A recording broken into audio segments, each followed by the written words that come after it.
Baik, pada video kali ini mengenai etika dakwah dan terapi taubat, mata kuliah tafsir BK, dan video ini saya akan memenuhi tugas ujian akhir semester.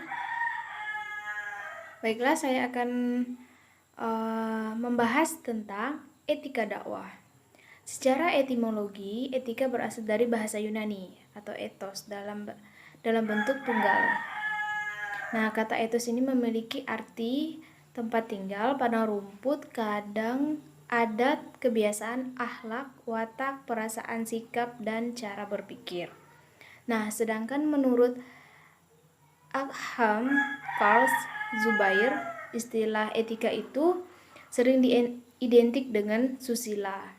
Nah, su yang berarti lebih baik dan sila yang berarti dasar-dasar atau prinsip dan aturan hidup.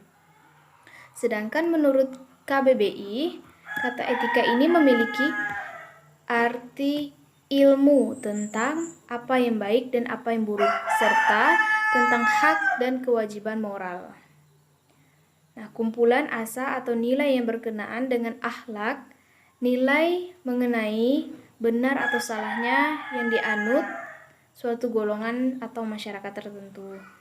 Kemudian etika menurut istilah itu dipaparkan oleh Ahmad Amin, mengatakan bahwa etika adalah ilmu pengetahuan yang menjelaskan arti baik buruk, menerangkan apa yang seharusnya dilakukan oleh manusia, menyatakan tujuan yang harus dicapai oleh manusia dalam perbuatan mereka, dan menunjukkan jalan untuk melakukan apa yang seharusnya diperbuat oleh manusia itu sendiri.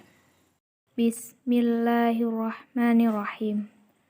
Ud'u ila sabilihi rabbika bil hikmati wal mu'izatil hasanah wajadilhum billati hiya ahsan inna rabbaka huwa a'lamu bima dalla an sabilihi wa huwa a'lamu bil muhtadin. Artinya, serulah manusia ke jalan Tuhanmu dengan hikmah dan pengajaran yang baik, dan berdebatlah dengan mereka dengan cara yang baik. Sesungguhnya Tuhanmu, dialah yang lebih mengetahui siapa yang sesat di jalannya, dan dialah yang lebih mengetahui siapa yang mendapat petunjuk.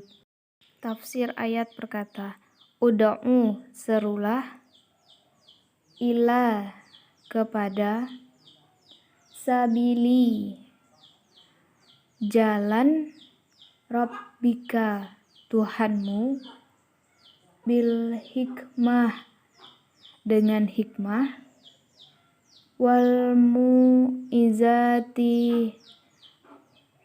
dan pengajaran, hasanah, yang baik. Wajadilhum, dan bantahlah mereka, billati, dengan cara, hiya, ia,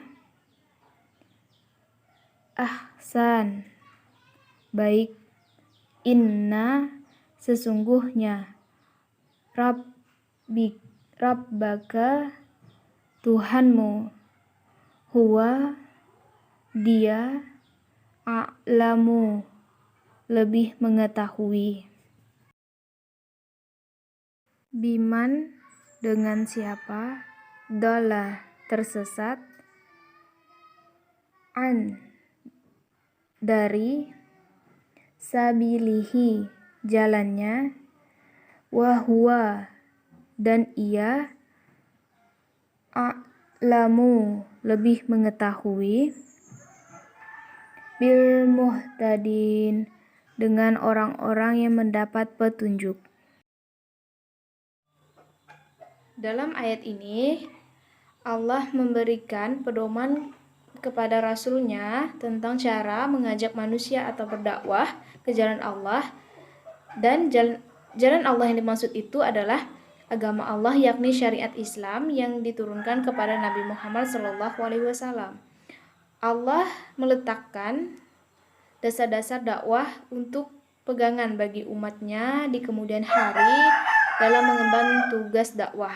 Nah, isi dari kandungan surah An-Nahl ayat 125 ini yang pertama, Allah menjelaskan kepada Rasulnya bahwa sesungguhnya dakwah ini adalah dakwah untuk agama Allah sebagai jalan menuju ridhonya, bukan dakwah untuk pribadi seorang dai ataupun suatu golongan atau kaumnya. Semata-mata niatnya karena Allah untuk mendapatkan ridho Allah dan pahala dari Allah, insya Allah. Yang kedua yaitu Allah menjelaskan kepada Rasulnya agar berdakwah dengan hikmah. Artinya hikmah itu mendekati kebenaran, ialah arti pertama yaitu pengetahuan tentang rahasia dan faedah sesuatu, yakni pengetahuan itu memberikan manfaat. Nah, jadi dakwah yang disampaikan itu harus berupa hikmah terhadap mad'unya agar memberikan manfaat terhadap diri mad'u dari yang disampaikan oleh seorang dai. Kemudian Allah menjelaskan kepada Rasulnya agar berdakwah itu dijalan dengan pengajaran yang baik, dengan lembah lembut, dengan menyejukkan, sehingga dapat diterima dengan baik oleh mad'u. Dan tidak adanya unsur dakwah itu mengandung suatu kekerasan atau memaksa seorang mad'u agar mau mengikuti kegiatan dakwah yang disampaikan oleh dai-nya. Kemudian Allah menjelaskan bahwa bila terjadi perdebatan dengan kaum musyrikin atau ahli kitab, hendaklah Rasul membantah mereka dengan cara yang baik. Nah, contohnya perdebatan yang baik itu adalah ketika Nabi Ibrahim dengan kaumnya yang mengajak mereka berpikir untuk memperbaiki kesalahan mereka sendiri sehingga menemukan kebenaran tersebut.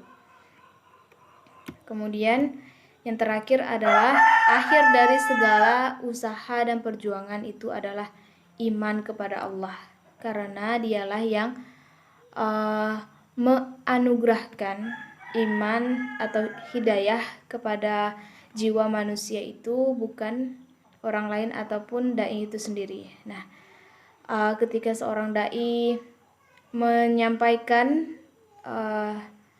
tausiahnya, mengajak mad'unya agar bersama-sama berhijrah,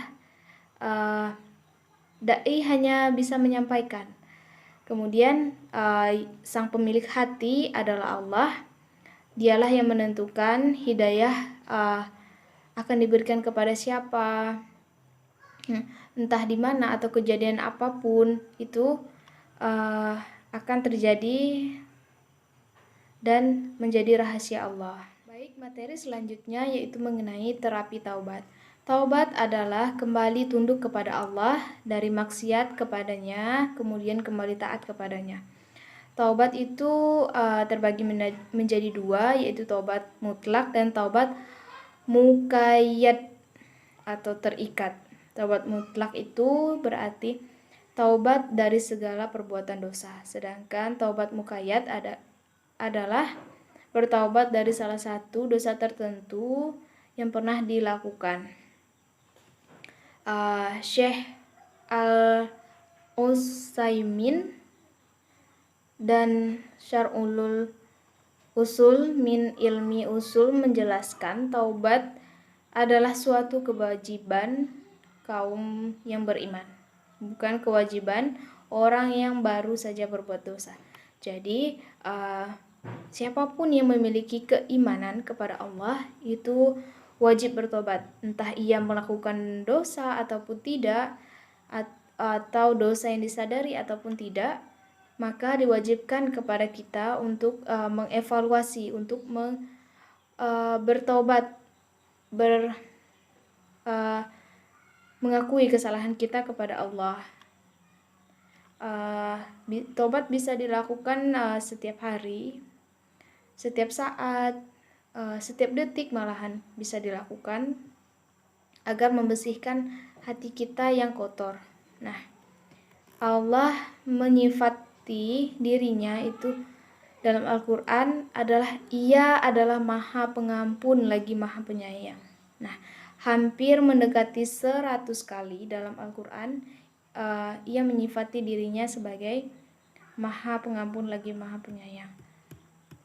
Allah berjanji mengaruniai nikmat taubat kepada hamba-hambanya dalam sekian banyak ayat yang mulia terdapat di dalam Al-Quran. Contohnya dalam surah An-Nisa ayat 27.